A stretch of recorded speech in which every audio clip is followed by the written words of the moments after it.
What's going on, guys? It's Jimmy here. Welcome to our daily show where we discuss everything going on here in our country that you need to know about here on a daily basis. We got multiple different things here for you guys here in this video. So let's jump right in. Here we go. Okay, first up, the numbers for the US economy are out for September, and the US economy added 263,000 jobs with the unemployment rate at 3.5%. The number's been hovering between 3.5% and 3.7%. 3.5% is a 50-year low for unemployment. So you might look at that as a good thing, or you also might look at that as well, inflation's really high, so people got to go back to work, or more people got to go to work or come out of retirement, or, so on and so forth kind of thing here. And really, this just kind of is one more indicator of inflation and how our economy is doing, is more and more people are kind of being forced to work, even if they're not really able to or had retired. And we're at a 50-year historic low of unemployment.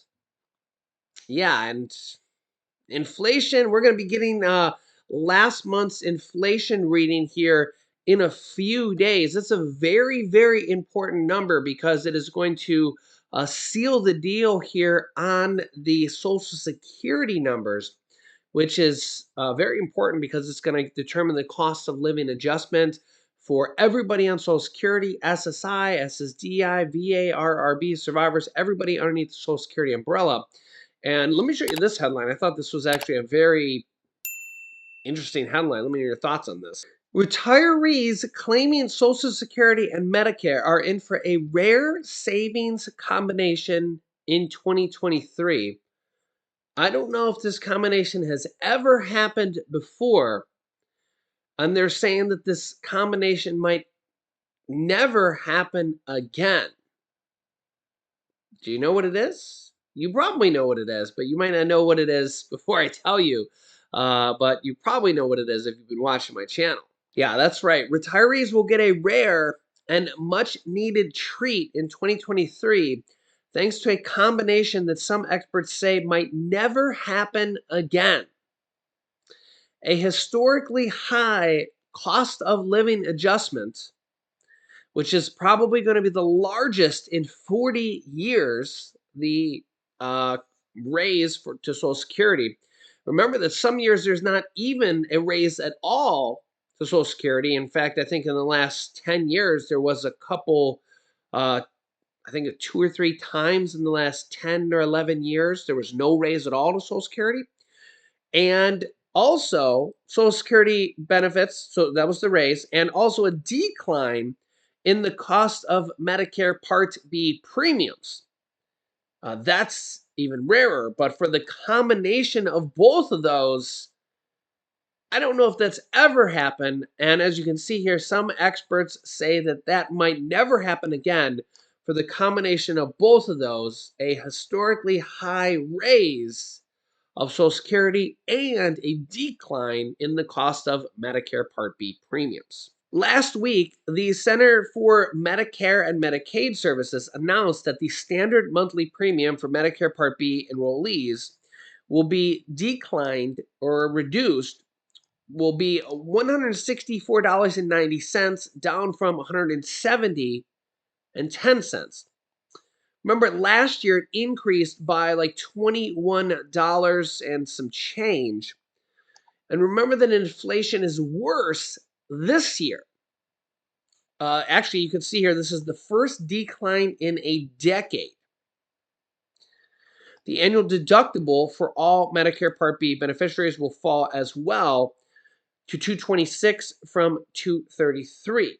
Those cheaper premiums and deductibles will coincide with what will be the highest cost of living in decades.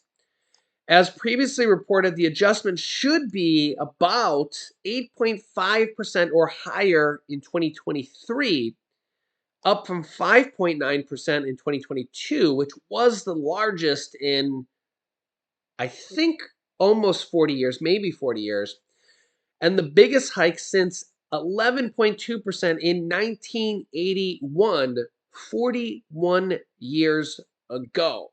If the cost of living adjustment is on the low end of predictions at 8.5%, it would translate into an extra $130 per month for the typical Social Security beneficiary. That's for the person who makes the average amount, which Social Security says is $1,546.59 as of August 2022, according to the Social Security Administration. But really, it's a great combination because remember last year, Medicare Part B went up by $21 and some change per month. And we all know that inflation is worse this year than last year. So it easily could have gone up more than $21. So this is a good thing. It's a good thing that it's actually going to go down rather than up. And we're going to be seeing the largest cost of living adjustment in 40 years. So it's going to be a large cost of living adjustment and a Medicare Part B decrease, which is really two thumbs up. So I'll keep you up to date here on that. That's going to happen in a few days. Make sure you're subscribed to the channel, and I'll keep you up to date on that. Next up, we're seeing a lot of different things happen on the state level. For example, here, Pennsylvania just raised their eligibility for food stamps, which made over 420,000 people eligible. Connecticut is also doing the exact same thing. There could be other states as well. I'm trying to find out here as many as possible.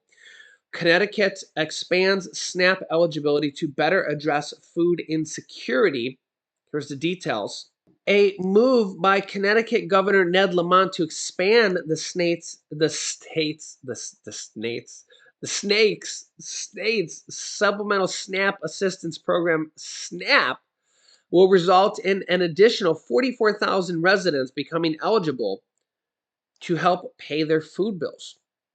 So if you're from Connecticut and you maybe were just above the income line, you might want to go and apply. When Pennsylvania just raised it, it actually made 420,000 people eligible, just I guess because Pennsylvania has more population here. But you can see here in a recent announcement, 17,600 households will become available, and current enrollees will receive an increase of more than 12%. That's actually for the whole country. There's going to be a 12.5% raise that was just enacted here for October. There's going to be a couple other things here happening as well. There's about, I think it was $8 billion going into the SNAP programs through different things here. I'll keep you up to date here on that. They're expanding eligibilities here. As you can see here, here we go. It goes into effect October 1st. Residents will qualify for SNAP if their monthly gross income is now at or below 200% of the federal poverty level. This would include $2,265 a month for a single person and $4,625 a month for a four-person household. This new level represents an increase of a benefit. Before it was 185% of the federal poverty level. Some states go as low as, I think, 130%. So they're increasing this. Before it was 1986 for a single person and 4,086 for a four-person. Now it's 2,265 and 4625. So this makes thousands more people eligible. Same thing for Pennsylvania. Other states might be changing this too. Let me know in the comment section if you see that. For California, which is the largest state population-wise, Governor Gavin Newsom is calling a special legislative session over the gas prices that are just absolutely going insane there. Gas prices in California have risen exponentially almost for no reason, just because the gas companies want to raise the gas prices there. They're saying it's because of maintenance on the refineries there, which is just basically, I guess they're just making up a reason. So gas prices have risen in California.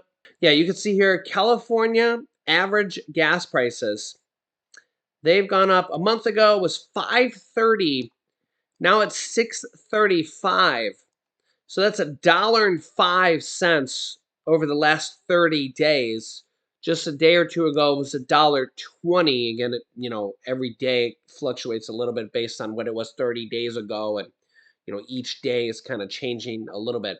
So it's gone up $1.05 in the last 30 days because of what the oil companies call refinery maintenance.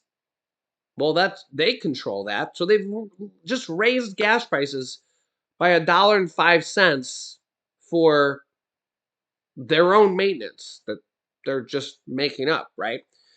Gas prices on the national level as well going up here as well. You can see here they've gone up 10 cents in the last week. They're going up every single day. They've been going up anywhere from 1 to 3 cents every day. 3 cents a day is 21 cents a week. So, yeah, gas prices going up here as well. Remember that OPEC, Saudi Arabia, and OPEC Plus, Russia as well, just announced here a few days ago that they were cutting production by 2 million barrels so that they could raise the price of oil and thus raise the price of gas worldwide so that they could sell their oil barrels for more money. And just really the US can't do much about this, but this is what Saudi Arabia is teaming up with Russia and the other OPEC nations because they don't think that the price of oil is expensive enough. Well, California Governor Gavin Newsom said he's calling a special session of the state legislature that will happen in December. I'm surprised they're not even going to try to do it faster than this, but nonetheless, to try to pass a new tax on oil companies' profits.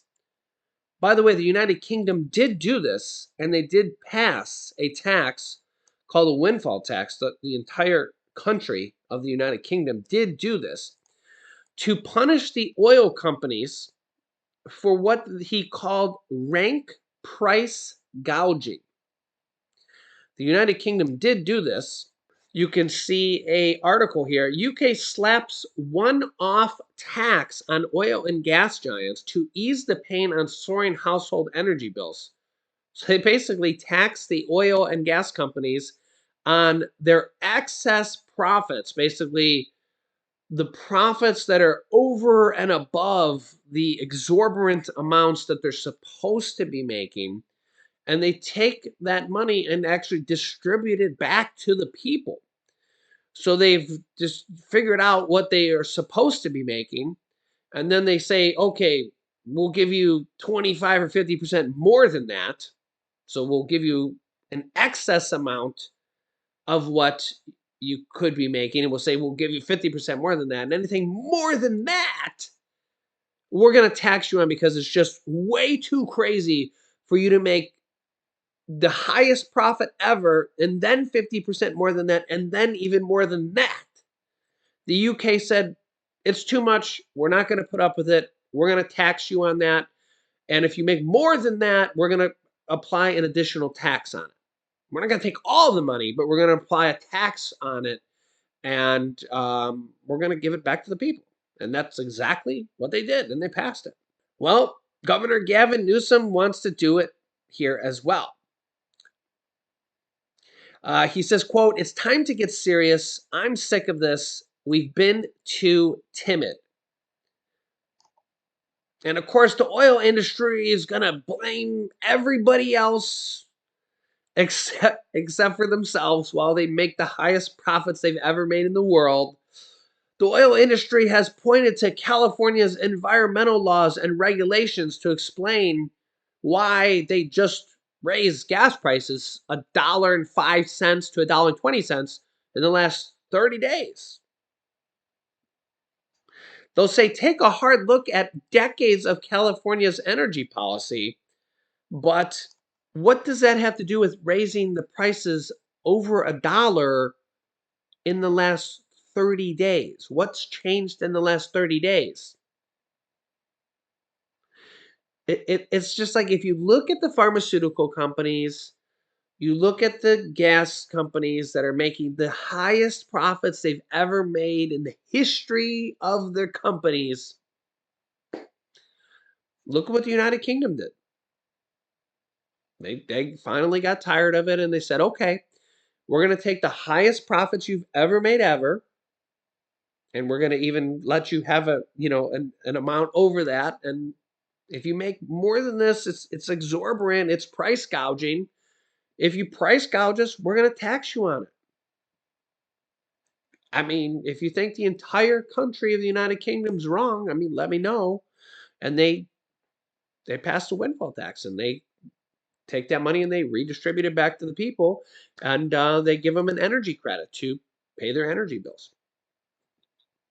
Let me know your thoughts on this. It's either that or we just let the oil companies charge us $6 a gallon gas, $7 a gallon, and then the oil companies, they'll blame wherever they want. They'll blame California, they'll blame Biden, they'll blame Russia, they'll blame OPEC because OPEC's doing it too. Guess what? They just cut production by 2 million barrels, while the oil companies are literally the same. They're all in bed with each other. They're all laughing away as the price. Guess what? The price of gas is going to continue to go up now. They just cut production by 2 million barrels a day, every day. So every day from now on out, gas prices are going to go up, up, up, up, up. And who are they going to blame? They'll be like, oh, it's Biden's fault. Oh, it's California's fault. Oh, it's Russia's fault.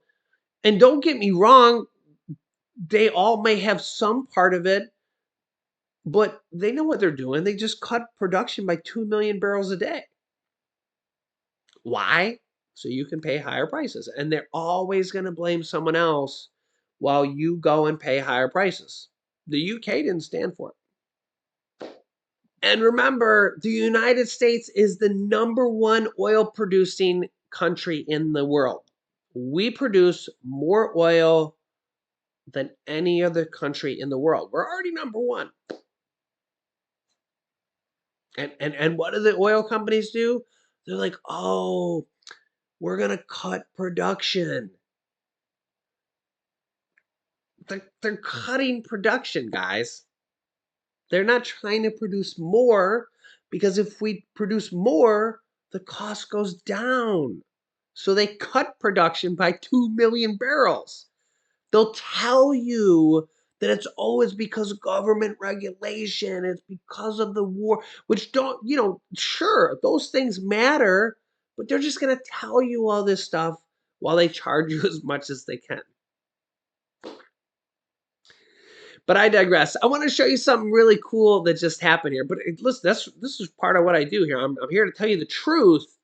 Don't let the oil companies and the pharmaceutical companies who get to charge you whatever they want, don't fall for their games, because they're not on your side.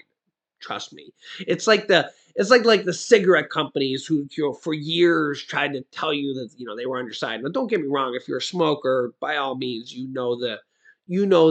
the hazards, and if you're doing it, it's your choice, right? But don't think that they're like on your side and they're trying to, like, be your friend. At least you know the risks, right? If you're buying gas, it's the oil companies are not your friend, right? At least who's your friend and who's not, right? At least I'm just telling you the truth of what's going on here. But I want to show you something really cool here that happened here the other day, and kind of just got there. Check this out. NASA and SpaceX launch crew 5 astronauts from Kennedy Space Center, 3 U.S. astronauts, 1 Russian cosmonaut, and a Chinese astronaut. And I'll show you where they landed here in a second. Check this out. 10, 9, 8, 7, 6, 5, 4, 3, 2, 1. Ignition. Engines full power. And liftoff.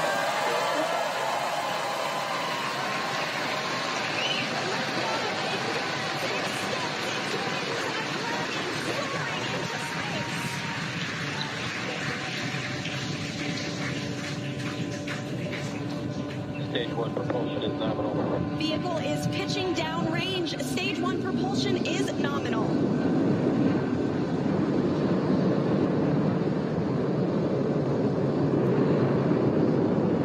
We're now at T plus 35 seconds into the 5th rotational crew mission on board Dragon and Falcon 9. Coming up in just a few seconds, we'll hear the call out for stage 1 throttle down. Stage 1 throttle down. Falcon 9 engines throttling down to help pass through the period of maximum dynamic pressure. This period is known as max Q, and once the vehicle, there we just heard that the vehicle is now traveling faster than the speed of sound. Once through max Q, we'll throttle those Merlin engines back up. Max Q. Stage 1 throttle up. Stage 1 throttle. Stage 1 Bravo. Copy 1 Bravo. That call out for 1 Bravo means we're in the second and final abort mode for the first stage, continuing to get good performance. The crew is already pulling over 2 Gs. And next up is going to be a couple of events in rapid succession. First will be engine chill on the second stage and back engine. And there you heard that call out. And then we'll have MECO, or main engine cutoff, where the 9 engines igniting will cut off in preparation for second stage separation. Then we'll see the single Merlin vacuum engine on the second stage ignite and continue to carry the Crew 5 astronauts to orbit. Just like we did on first stage, that MVAC chill is intended to help pre-chill the hardware prior to the full flow of that densified liquid oxygen. Stage 1 throttle down. At this point in time, those 9 Merlin engines are beginning to throttle down in preparation for MECO, or main engine cutoff.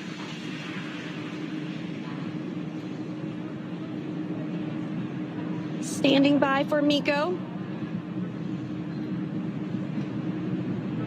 And MECO. Stage 2 Alpha. And stage separation confirmed. Copy 2 Alpha.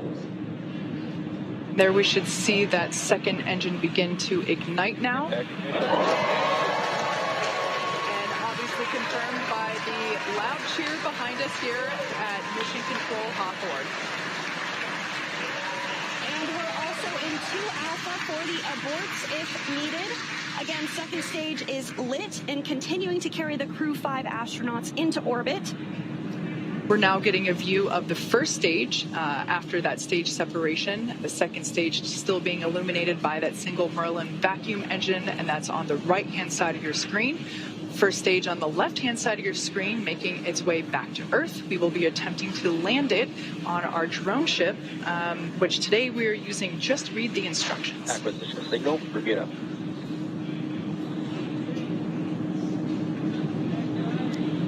And we did hear that acquisition of the ground station in Bermuda. The first stage is continuing to make its way back to Earth, and the second stage is going to continue. Trajectory nominal. Another good call, trajectory nominal. Dragon copy. A little over 8 minutes into the flight, really doing the heavy lifting now, getting the crew into orbit. Everything continues to look nominal on both first and second stages. As I mentioned before, the first stage will be making a landing on one of our drone ships, which is currently parked a couple hundred miles off the coast of Florida in the Atlantic Ocean. So we can see now that... Dragon, SpaceX, trajectory nominal. Good confirmation there that we have good trajectory. The second stage now traveling over 5,400 miles per hour. crew is pulling a little more than 1G right now. That's going to continue to ramp up, peaking just before we get to second stage cutoff here in just a few minutes from now.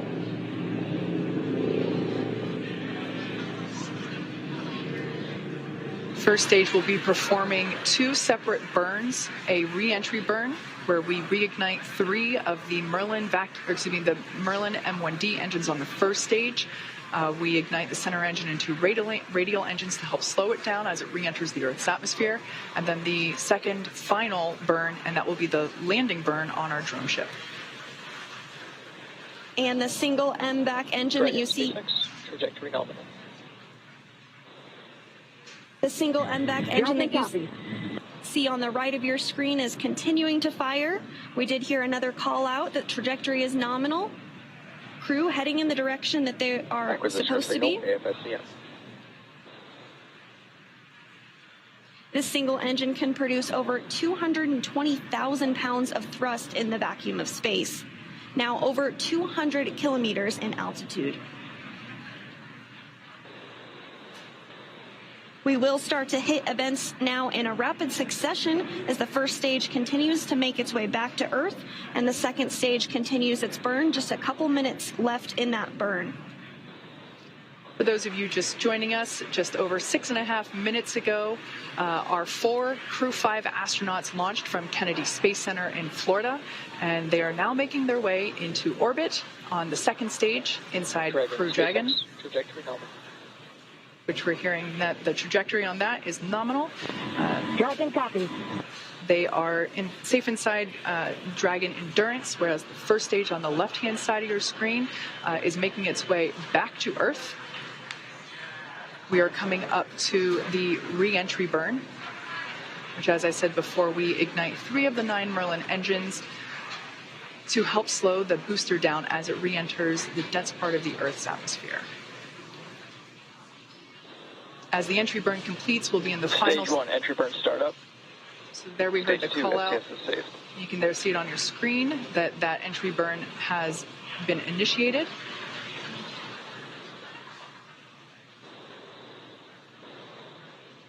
And as that entry burn completes, we'll be in the final different abort phases here shortly, which essentially correspond to areas along the very northeastern seaboard of the U.S. Stage 1, entry burn shut down. Great news, that entry burn was shut down, and then those last all the way across the Atlantic off the coast of Scotland for those abort zones.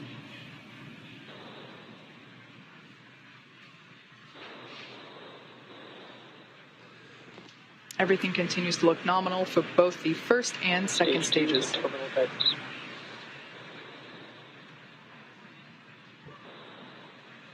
And the crew with the second stage still attached is now traveling over 13,000 miles per hour. We're about 10 seconds away from SECO 1. Copy, Shannon. Shannon, Stage 1, transonic. That call out for Shannon, Ireland, indicative of our final abort zone. After this, we'll see second stage shut off, and we'll be listening for confirmation of a good orbit, which tells us the crew and Dragon are exactly where they need to be. And there we had confirmation that the Stage MVAC 1 landing burn. has shut down simultaneously. The entry... Dragon SpaceX, nominal orbit insertion. And you heard that call for a good insertion. We will coast for a few minutes. There we can see the drone ship coming into view as Falcon 9 attempts. Stage 1 landing leg deploy. You can see those landing legs have now deployed. And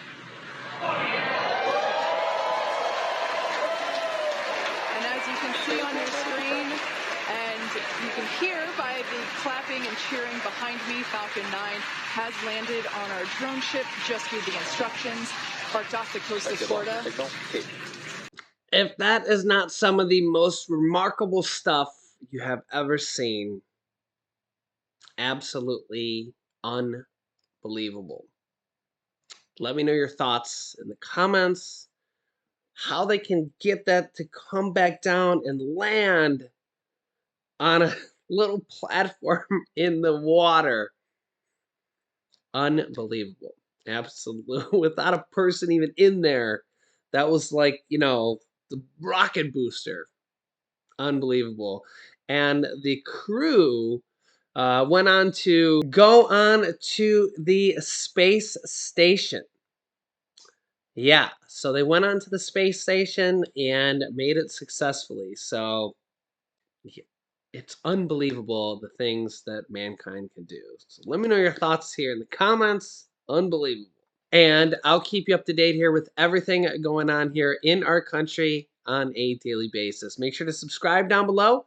I'll keep you up to date here with everything you need to know about here on a daily basis. You can click here to watch my newest video next. And here is my newest video about a potential $1,400 stimulus check on the federal level. So click on one of those videos next. Thanks for watching, guys, and I'll see you in the next video.